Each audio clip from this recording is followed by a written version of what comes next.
মালিশ মাসে কি লাগবে না তোর পেটে টাকা 3 মাসে একবার 3 মাসে দুইবার 3 মাসে পয় নাই দাঁতের বলতে রোগ নাই রোগটার নাম হলো মেহ এখানে জ্ঞানী ভাই আছেন জ্ঞানী বই আছেন আমাকে প্রশ্ন করতে পারেন টাকা বিচ্ছিন্ন আছে পানিতে প্রস্রাব করে অর্ধেক প্রস্রাব করলে শরীরে যাকে মানে স্বামী স্ত্রী মিলে ফেলে প্রস্রাব আমি অনুরোধ করে বলছি আপনার লিঙ্গ পাথর আছে লিঙ্গ দুটো টিপা দিলে চালদা পানির মতন বাদের মারবার রসগোল্লা শিরার মতন যায়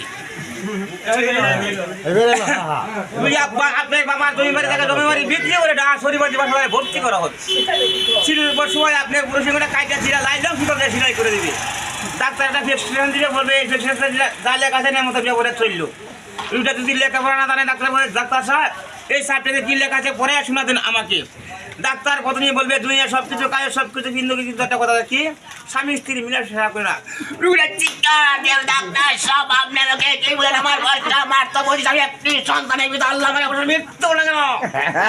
ডাক্তার বলে বাবা তুমি আমাকে ভুল করে আমি তোমার পুরো সিঙ্গরা কাইটা চিরা লাইলাম সেটা দিলে কইছি যদি তোমার 30 কাজে তার 16 রক্ত আছে রক্ত গরম হবে লিঙ্গটা মোটা হবে যদি বাবা ছেলেটা শিক্ষা দুনিয়াতে বাঁচতে পারবে না